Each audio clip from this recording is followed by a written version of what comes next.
cara Teresa Moraes, Senhora Secretária de Estado dos Assuntos Parlamentares, meu caro Luís Montenegro, líder parlamentar do PSD, meu caro Nuno Magalhães, líder parlamentar do CDS, secretários-gerais do PSD e do CDS, Dr. Matos Rosa, Dr. António Carlos Monteiro, líderes distritais do PSD e do CDS de Setúbal, dirigentes concelhios, autarcas, convidados, minhas senhoras e meus senhores, e, sobretudo, minhas amigas e meus amigos. Eu queria começar por dar uma palavra de reconhecimento aos deputados da maioria, aos líderes dos grupos parlamentares da maioria, que atravessaram, geriram e foram sempre um motivo de confiança esta legislatura, que é certamente a mais difícil da história dos 41 anos de sistema democrático que nós temos em Portugal. Acho que, se vos pedir uma salva de palmas para os dois líderes parlamentares que foram curtidos em diplomacia, experientes em compromisso, resilientes na atitude e nunca foram arrogantes nem com os próprios nem com os adversários, eu acho que eles merecem essa salva de palmas.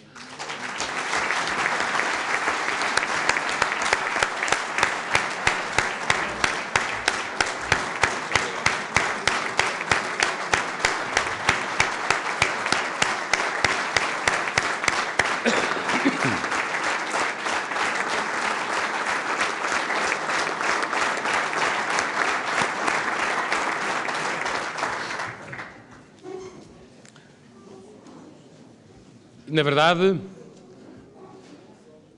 a maioria apresenta-se neste último Estado da Nação da legislatura com o sentido de que cumpriu o primeiro e o essencial dos seus deveres, que foi o de ser capaz de responder pela governação num ambiente extremamente adverso, perante um resgate que não tinha pedido e de que não era responsável, em face de um memorando que não tinha negociado, com uma recessão a caminho e outra na zona euro, e ter conseguido que Portugal, em 2015, esteja numa situação que é consideravelmente diferente daquela que viveu em 2011.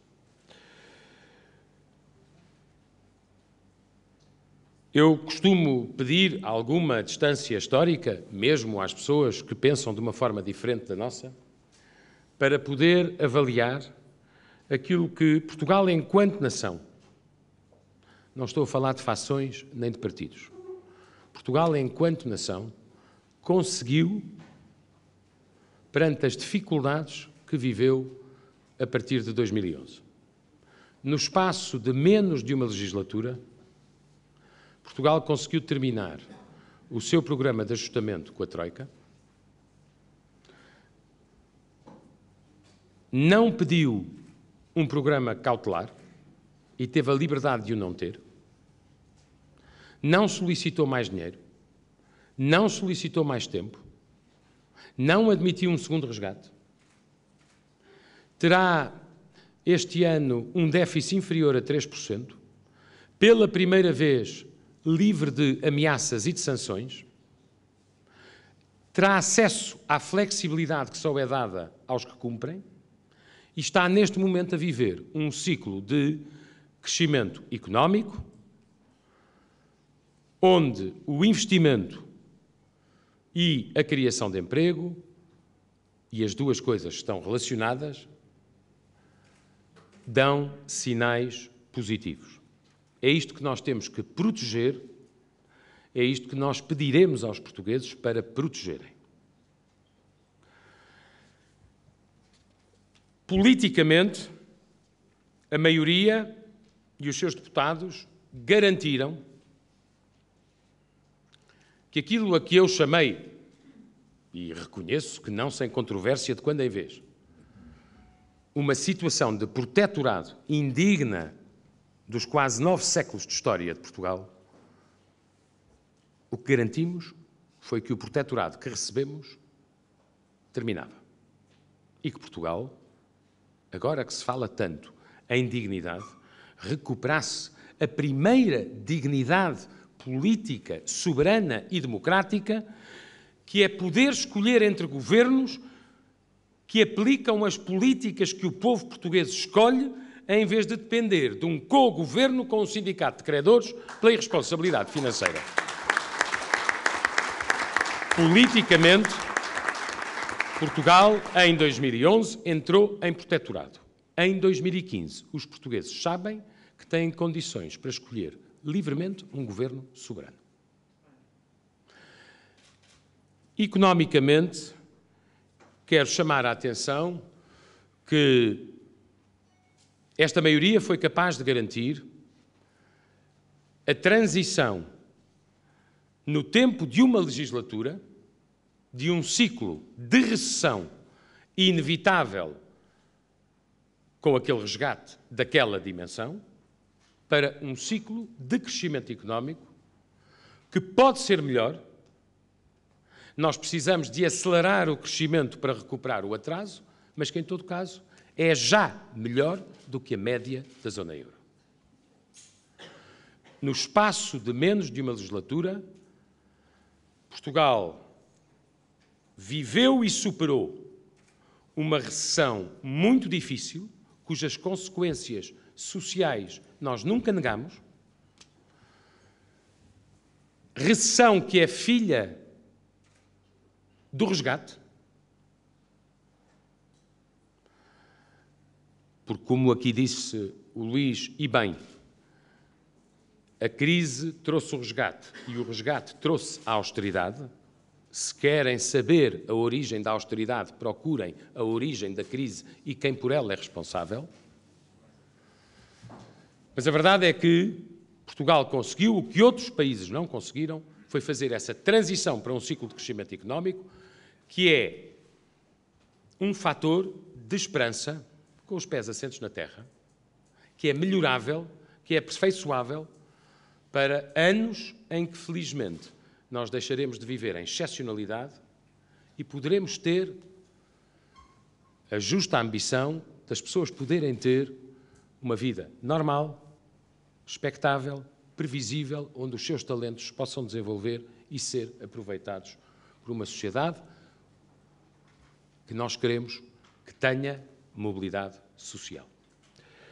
O terceiro fator que eu quero aqui sublinhar é que esta maioria garantiu não apenas que terminava o protetorado e Portugal recuperava a sua autonomia e a sua credibilidade, esta maioria garantiu não apenas que um ciclo recessivo era transformado num ciclo de crescimento económico que é, repito, melhorável se o país não cometer erros, como, em terceiro lugar, esta maioria é o garante de um plano de recuperação progressiva do poder de compra e de remoção, uma a uma, das medidas excepcionais que o resgate e outras contingências internas tornaram obrigatórias, sem qualquer liberdade ou margem de manobra por parte de qualquer governo que recebesse o país como nós o recebemos em 2011. Uma a uma, as medidas excepcionais vão ser removidas. Os trabalhadores da função pública, os pensionistas, os contribuintes, têm direito a poder fazer uma planificação da recuperação do seu poder de compra.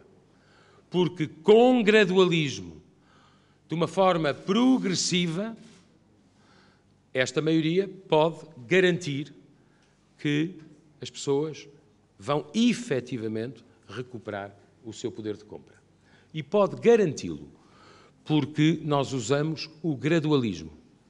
Fazemos as coisas de forma progressiva. Não andamos a dizer que vamos repor tudo de uma vez só a toda a gente, porque isso levar-nos-ia direitinhos à mesma situação de 2011, que levou a que tanta gente tivesse de perder e fazer sacrifícios. A nossa proposta de recuperação de poder de compra é viável para os trabalhadores da função pública, para os pensionistas e para os contribuintes. Quer a parcela do salário que foi cortada, no caso da função pública, quer a questão das pensões, quer a sobretaxa de IRS, terão este princípio de remoção, este princípio de recuperação, de que, aliás, já há sinais e provas ao longo do ano orçamental de 2015. Eu acho que tanto os trabalhadores da administração pública, como os pensionistas, como os contribuintes, podem ter esperança nessa recuperação progressiva e, pelo contrário, podem desconfiar de quem lhes diz que vai repor tudo de uma vez e põe o déficit outra vez acima do limite do déficit excessivo e não cuida outra vez da questão da dívida e, portanto, nos atiraria, potencialmente, para a situação que nós vivemos em 2011 e que conduziu ao resgate, à troika e à austeridade. O nosso plano é viável, outros são uma ilusão. A maioria garantiu, portanto, estas três coisas e eu quero dar essa palavra de testemunho e de reconhecimento aos deputados e aos líderes parlamentares.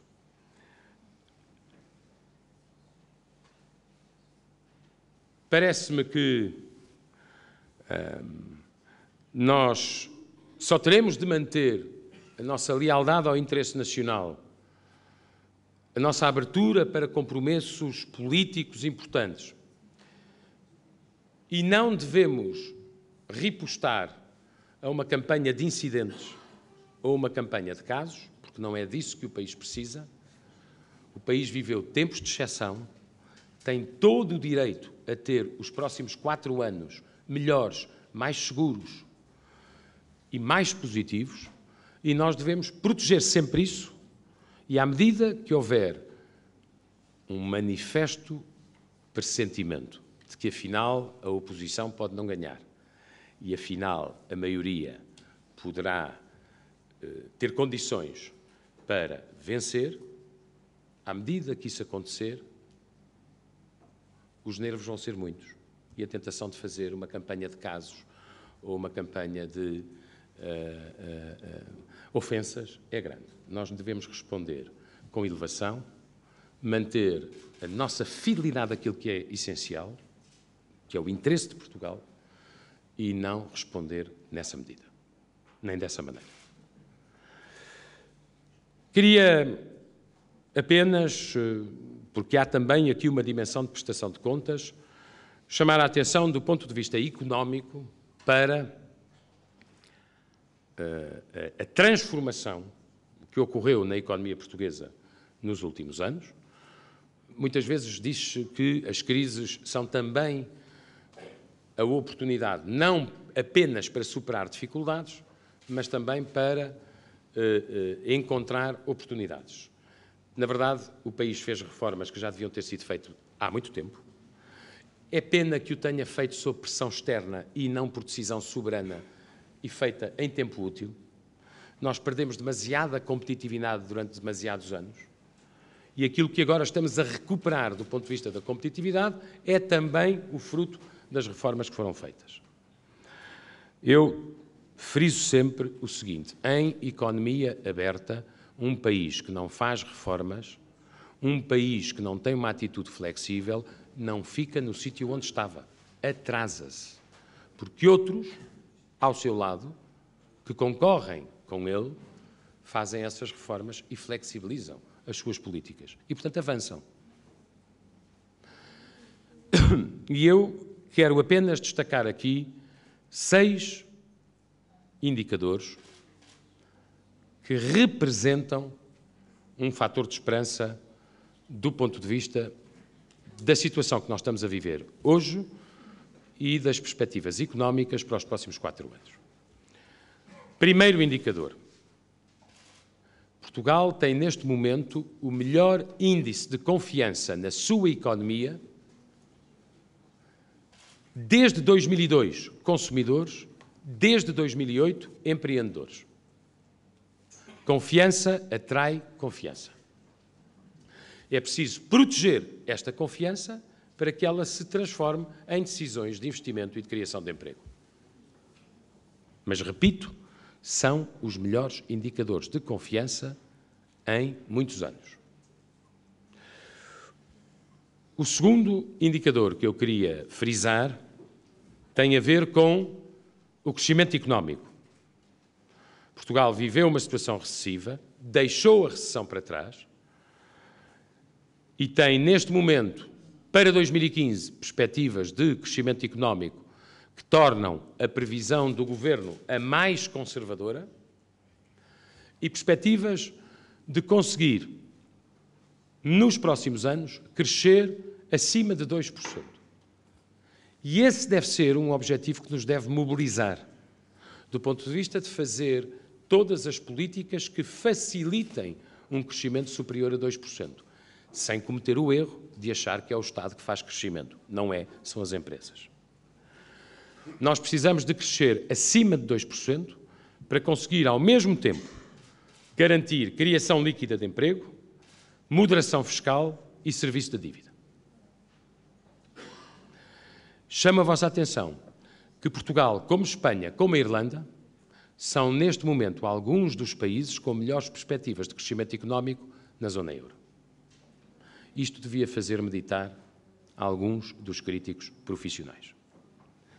O terceiro indicador que eu quero chamar a atenção é, porventura, até aquele que é mais decisivo do ponto de vista do acelerador do crescimento e da criação de emprego. Refiro-me ao investimento.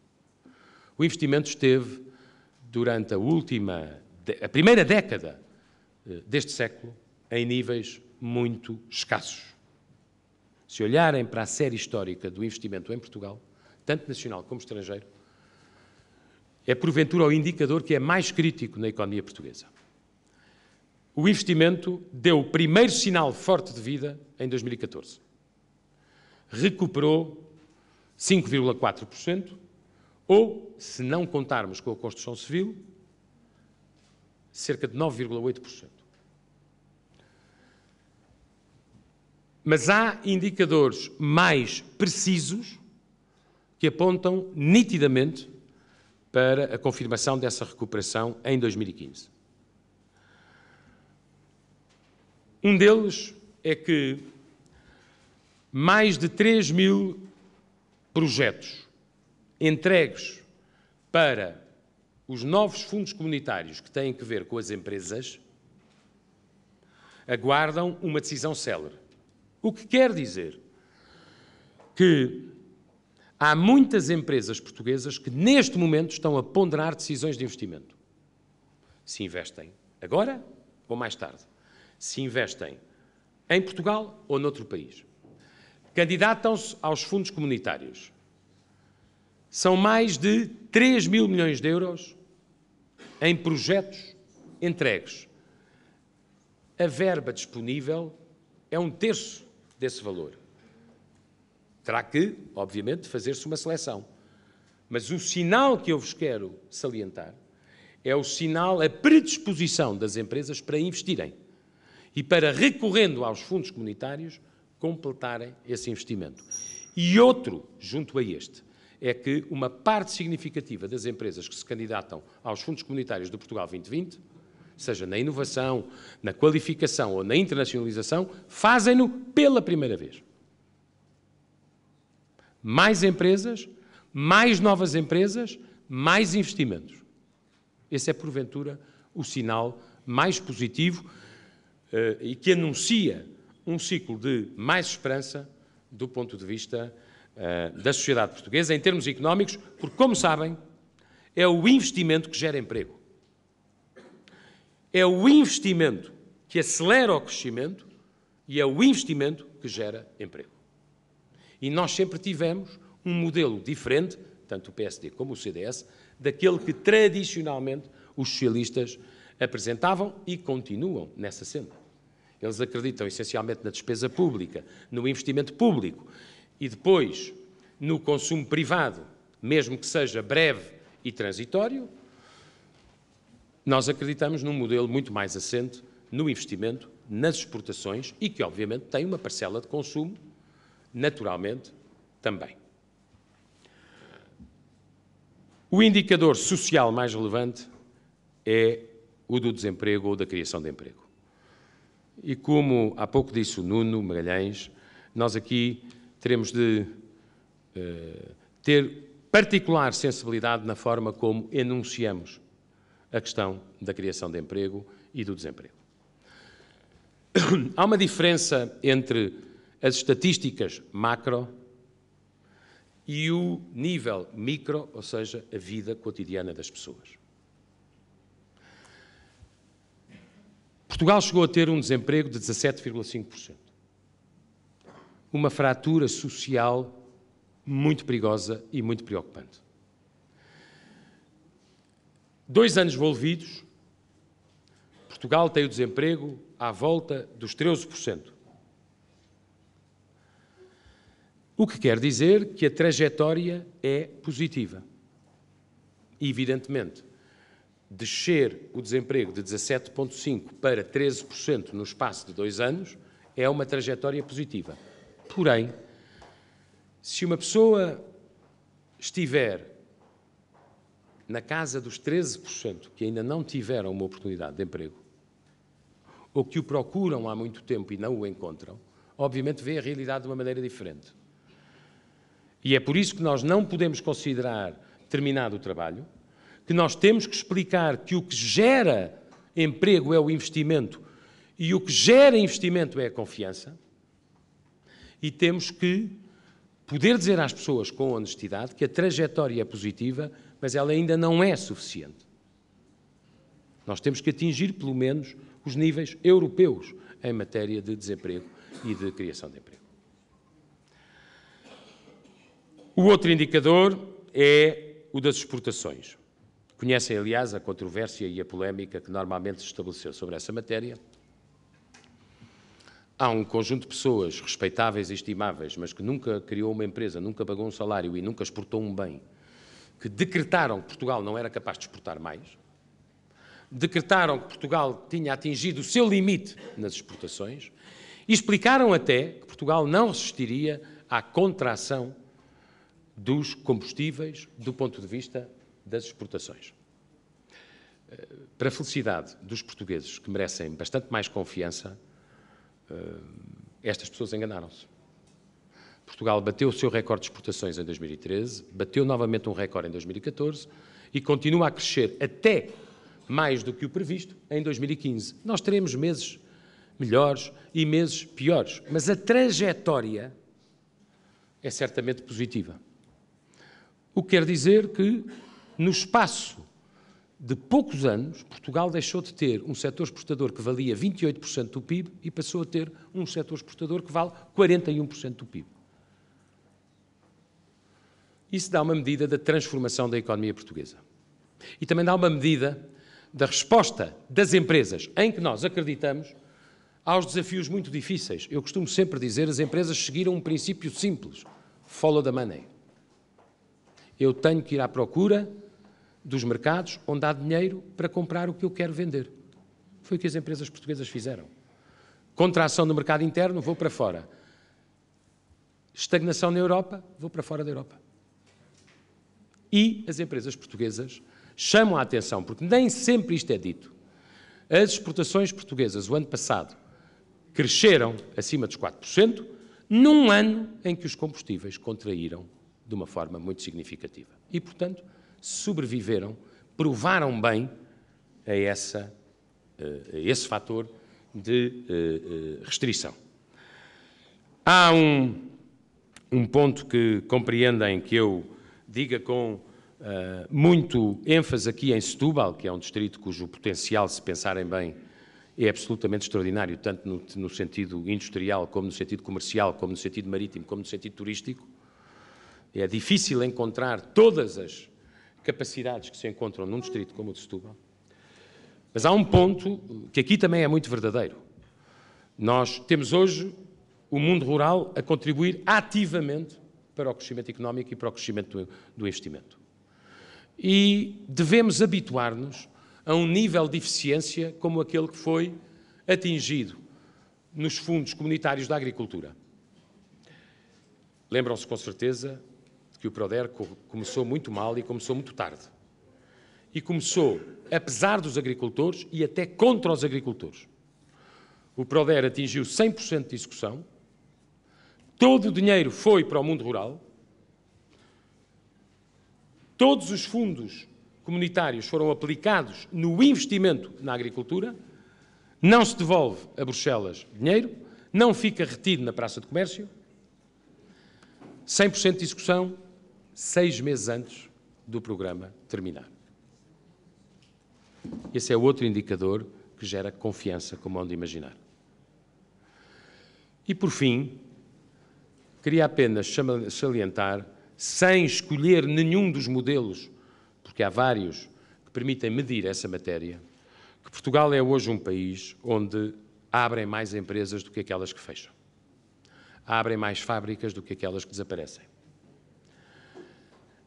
E esse, para quem acredita numa economia social de mercado, é que é o indicador relevante. É evidente que circunstâncias de mercado ou de gestão podem levar uma empresa a fechar. A questão está em saber se, do ponto de vista global, são mais as que nascem do que as que desaparecem. Há 2 anos atrás, eram mais as que desapareciam. Agora, são mais as que nascem. Falei-vos de confiança, crescimento, investimento, desemprego, exportações, agricultura, criação de empresas. É isto que nós temos que proteger.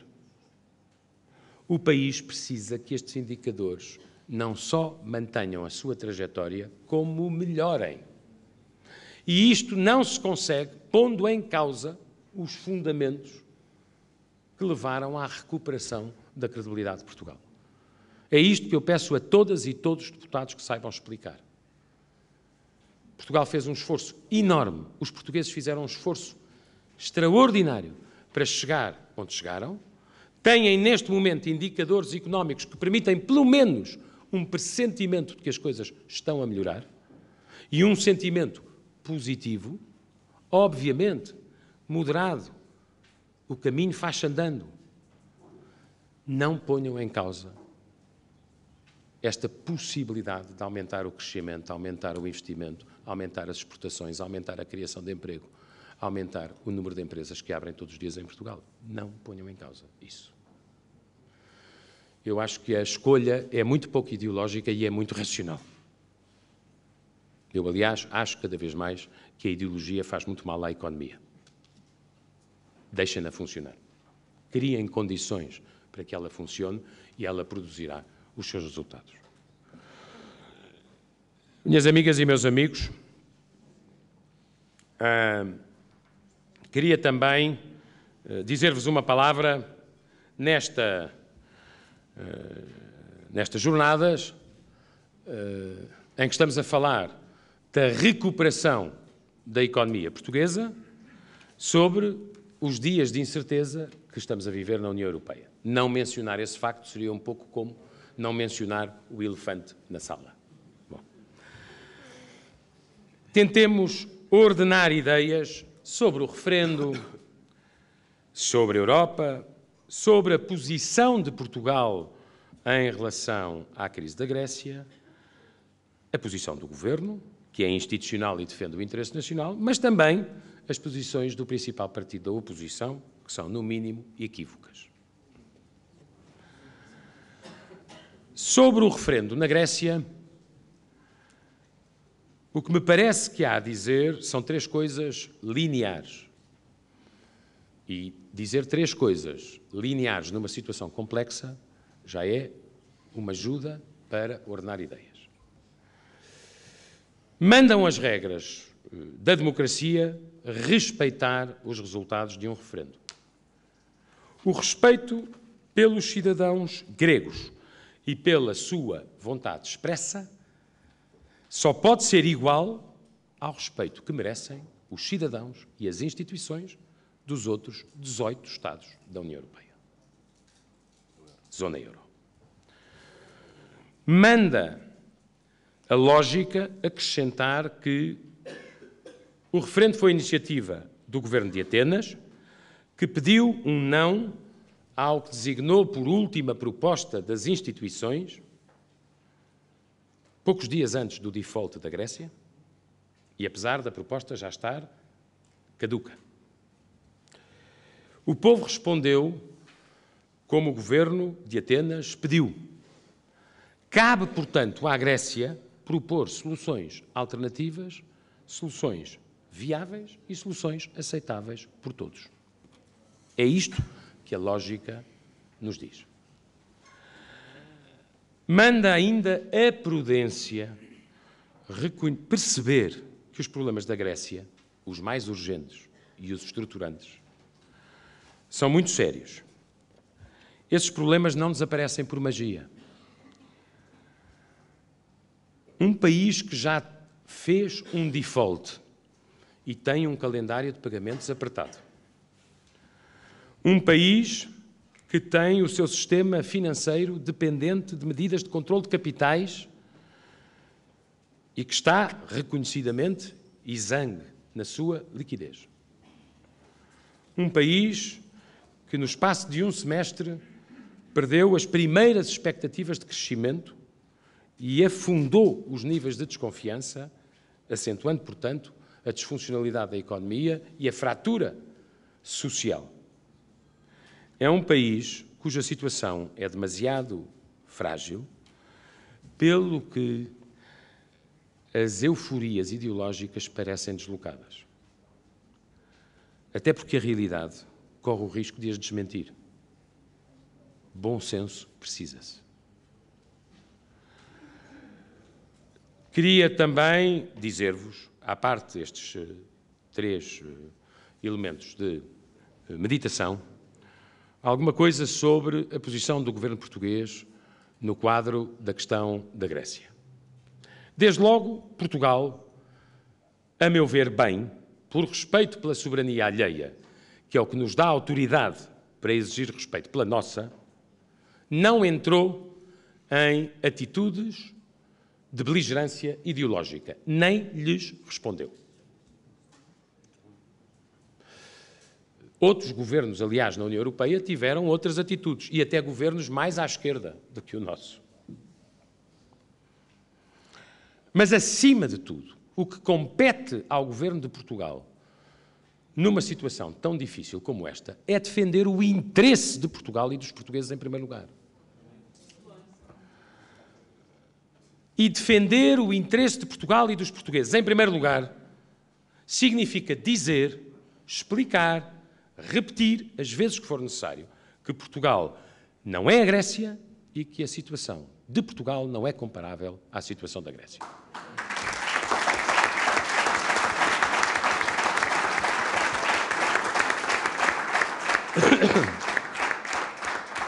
Eu peço-vos que me acompanhem nesta meditação. Portugal teve um só resgate. A Grécia está a discutir o terceiro resgate. Portugal terminou o seu programa com a Troika. A Grécia não consegue fechar, há praticamente um ano, a quinta avaliação do seu segundo programa. Portugal está a reembolsar o empréstimo do FMI para poupar em juros. Que podemos pagar mais em conta porque recuperamos a nossa credibilidade. A Grécia, pelo contrário, entrou em default com o FMI.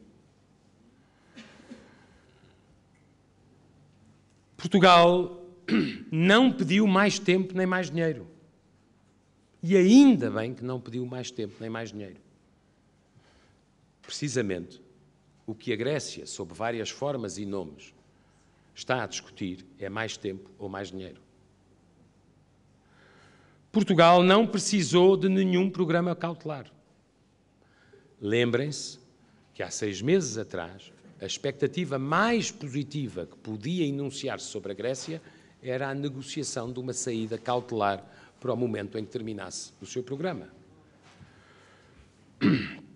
Em consequência disso tudo, Portugal tem neste momento níveis de confiança, níveis de investimento, possibilidades de crescimento e de criação de emprego que estão na zona positiva e que nós devemos proteger e maximizar. Pelo contrário, como sabem, infelizmente, a Grécia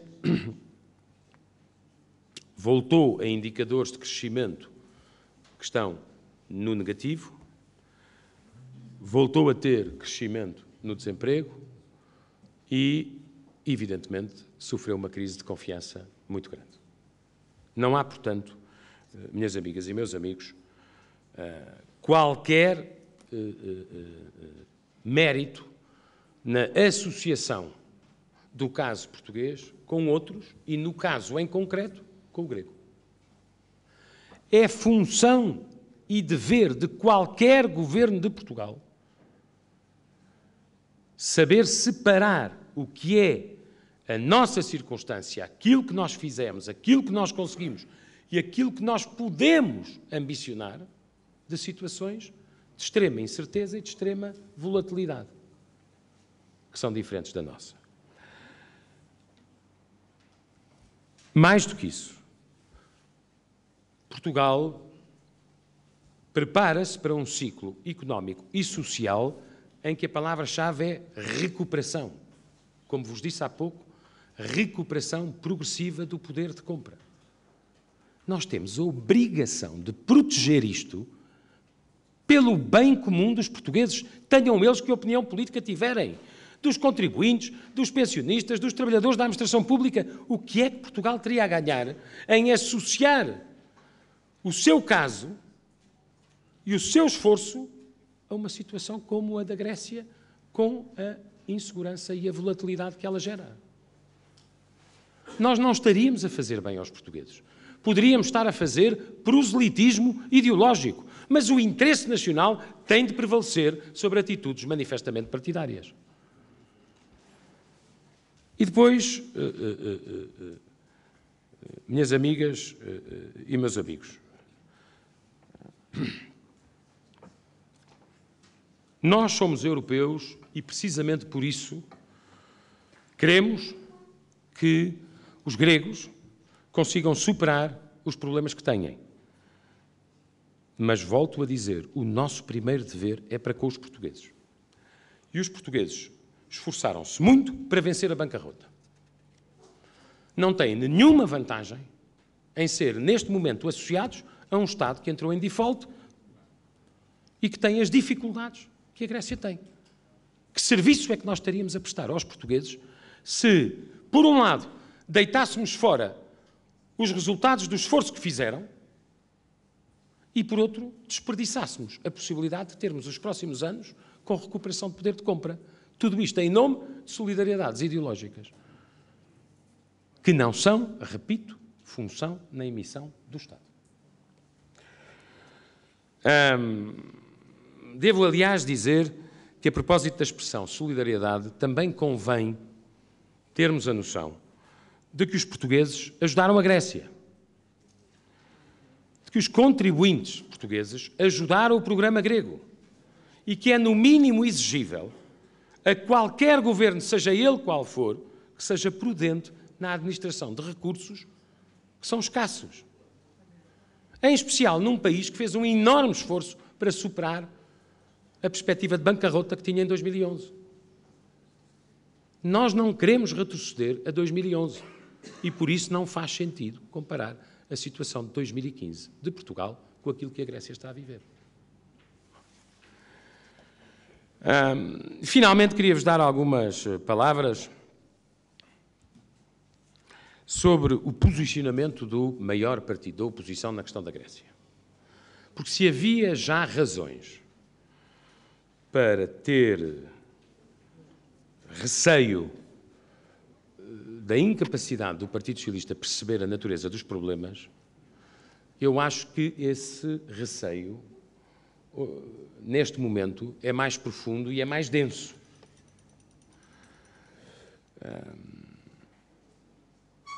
Há uma questão prévia que, em abono da verdade, do debate, do rigor intelectual com que ele é feito, nós devemos saber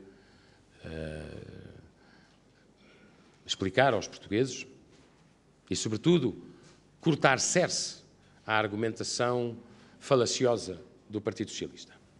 O Partido Socialista pretende convencer quem seja incauto e acredite que o Governo de Portugal foi mais exigente do que generoso com a Grécia.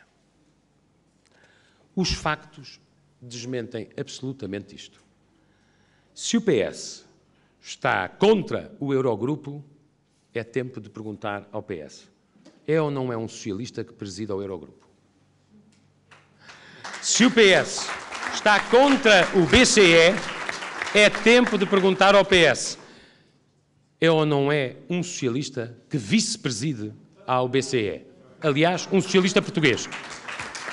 Se o PS está contra a Alemanha, ou a França, ou a Itália, porque é que não se queixa das declarações do vice-chanceler da Alemanha, dos ministros da França ou do primeiro-ministro italiano, todas muito mais críticas da Grécia e do comportamento dos gregos do que alguma vez algum governante português fez? É que esses governantes que citei desses países são todos socialistas.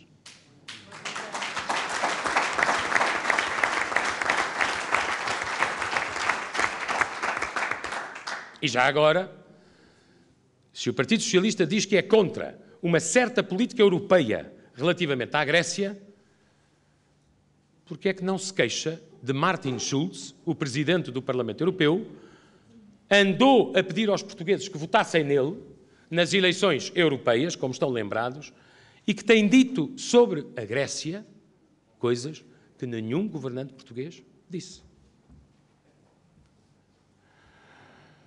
Ao contrário do que o PS pretende fazer crer, os termos do debate na zona euro não são entre direita e esquerda.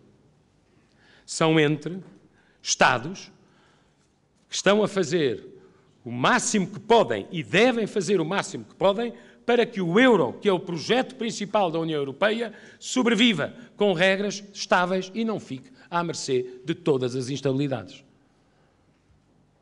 Não está em causa, como vos disse, saber se são socialistas ou se são democratas cristãos ou se são liberais ou se são conservadores. Está em causa um projeto comum que tem que ter regras comuns e é por isso que, se o Partido Socialista quer outra política europeia relativamente à Grécia, deve, em primeiro lugar, queixar-se dos seus homólogos socialistas que, por essa Europa fora, têm dito coisas muito diferentes daquelas que o Partido Socialista disse em Portugal. Este é um primeiro ponto. Mas este prende-se com um outro, porque a questão é mais profunda. Eu só chamo a vossa atenção para a declaração inicial e aquilo que podemos dizer, a declaração final do nosso Partido Socialista português sobre a crise da Grécia. Eu vou citar, não vá alguém pensar que sou eu que estou a dizer isto. E, portanto, é preciso pôr aspas. Abre aspas. A vitória do Syriza é mais um sinal de mudança que dá força para seguir a mesma linha. É importante que outros países deem força a essa posição, aos resultados da Grécia, deem força a essa mudança. Fechem as aspas. Secretário-Geral do Partido Socialista, janeiro de 2015. Eu bem sei que 3 meses depois, esta força da mudança, esta linha veemente, esta conduta que deveríamos todos seguir, passava na intervenção do mesmo secretário-geral do Partido Socialista a ser tonta. Abre aspas, tonta, fecha aspas. É evidente que um português pode perguntar-se, mas então em quem é que nós acreditamos? Em quem achava que o Syriza era a força da mudança que todos devíamos seguir, ou em quem, poucas semanas volvidas, passou a achar que o Syriza era tonto? Eu admito perfeitamente essas evoluções. Não vejo é que interesse Portugal tinha em ser metido no meio desse zigue-zague.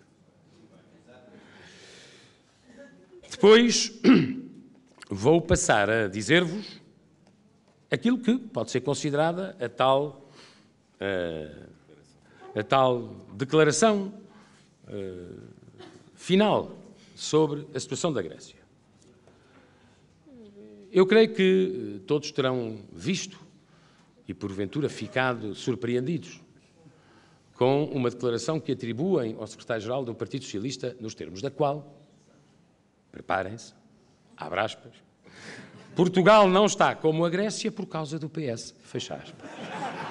Como? Perdão? Portugal não está como a Grécia por causa do PS. Mas então quem é que trouxe a Troika para Portugal, se não o PS? Quem é que negociou o memorando da Troika, se não o PS? Quem é que convocou a austeridade a seguir ao resgate e ao memorando que tinha negociado? Quem é que colocou Portugal nas mãos do Sindicato de Credores? Quem é que defendeu um segundo resgate? Quem é que pediu mais tempo à Troika? Quem é que pediu mais dinheiro à Troika? E quem é que nunca acreditou que Portugal fosse capaz de terminar o programa com a Troika e recuperar a sua soberania no primeiro momento possível?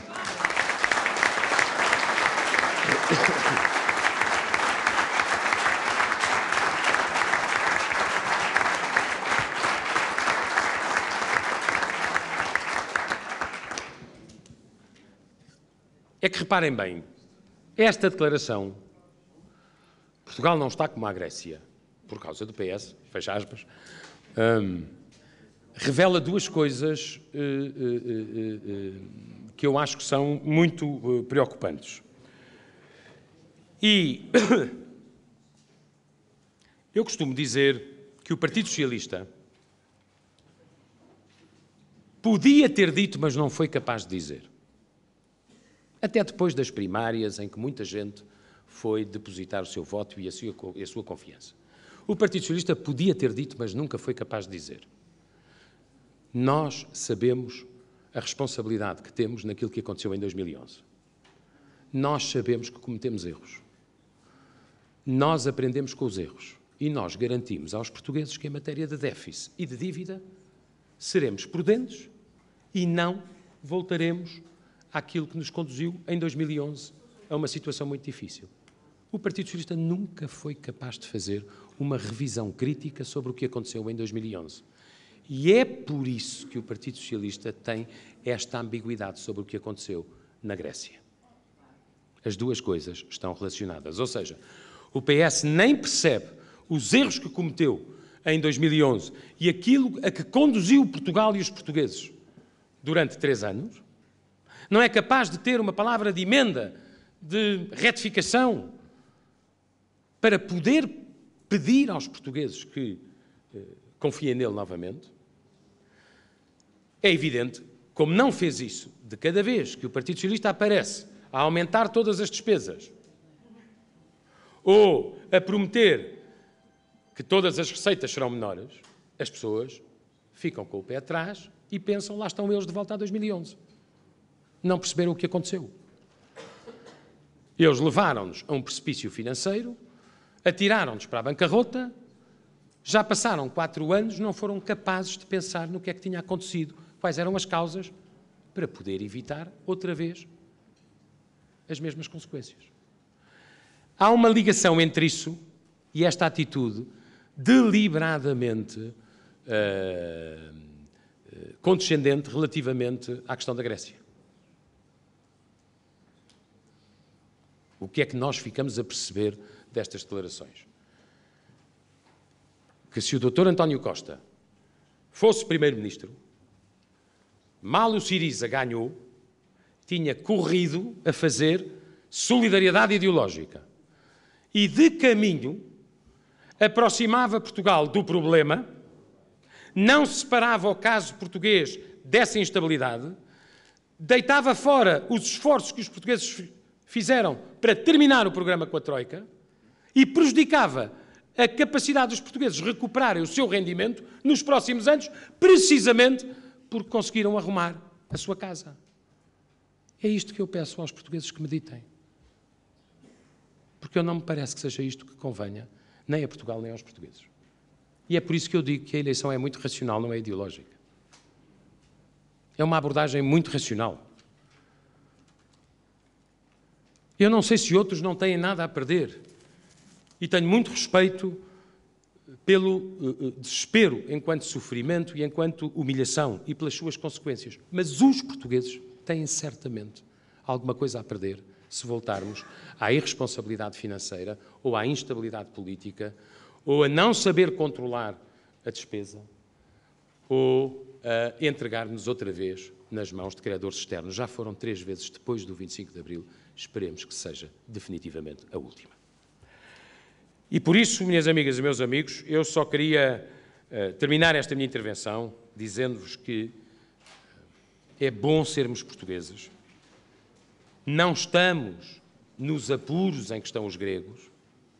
É evidente que nas políticas europeias há interdependência, mas a função essencial de um governo é proteger o país e proteger a nação da volatilidade ou da incerteza dos outros. O nosso caminho foi diferente e a nossa diferença vale confiança, vale investimento e vale criação de emprego. É este o caminho que nós devemos seguir. E desejo-vos um bom almoço já tardio. Muito obrigado.